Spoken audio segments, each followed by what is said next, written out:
അവസരം ഏറ്റെടുക്കുന്നത്. ഇതൊരു അവസരമാണെന്നോ ഇതൊരു ബിസിനസ് ആണെന്നോ എന്നൊന്നും അറിയാതെ തന്നെ ഇതുപോലെ ഇതിൻ്റെ താഴെയുള്ള ഹോളിൽ ജസ്റ്റ് എൻ്റെ ഒരു ബിസിനസ്, ഞാൻ ടീച്ചറായിരിക്കുമ്പോൾ ഒരു ബിസിനസ് ചെയ്യുന്നുണ്ടായിരുന്നു. ഒരു ഗ്ലോബൽ കിഡ്സ് എന്നുള്ള സ്ഥാപനം, ഏകദേശം 4ഓളം സ്റ്റാഫും ടീച്ചറൊക്കെ വെച്ചിട്ടുള്ള ഇവിടെ തൊട്ടടുത്ത് തന്നെ ഒരു പ്രീ പ്രൈമറി സ്കൂൾ ഞാൻ നടത്തുന്നുണ്ടായിരുന്നു.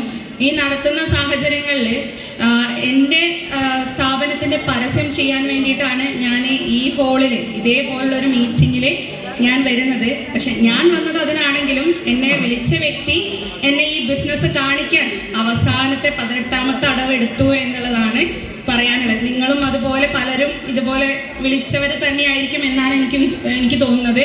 പക്ഷെ ഞാൻ നിങ്ങളോട് പറയട്ടെ, അന്ന് വിളിച്ച വിളി ദൈവത്തിൻ്റെ ഏറ്റവും വലിയ എന്താ പറയുക, ദൈവത്തിൻ്റെ വിളിയായിട്ടാണ് എനിക്ക് പലപ്പോഴും തോന്നിയിട്ടുണ്ട്.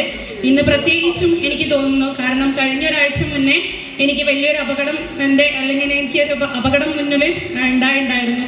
ശരിക്കും മരണം നമ്മളെല്ലാവരും പറയുന്ന പോലെ എല്ലാവർക്കും പേടിയുള്ളൊരു കാര്യമാണ്. പക്ഷേ ഇപ്പം ജീവിക്കാൻ മൈലേജ് സ്കെയിൽ എത്തിയപ്പോൾ ജീവിക്കാനുള്ള കൊതി ഏതൊരാൾക്കും, ഈ മൈലേജ് സ്കെയിലിൻ്റെ ആഴം മനസ്സിലാവുമ്പോൾ ജീവിക്കാനുള്ളൊരു കൊതി കൂടും.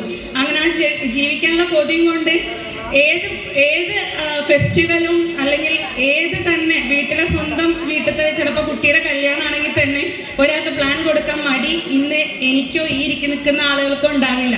കാരണം എന്താ വെച്ചാൽ അത്രത്തോളം ഈ ബിസിനസ്സിൻ്റെ ഫ്യൂച്ചർ എന്താണെന്ന് മനസ്സിലായി കഴിഞ്ഞു. അങ്ങനെ ഈ കഴിഞ്ഞ ഫെസ്റ്റിവൽ നമ്മൾ ഓണത്തിന് ഒരു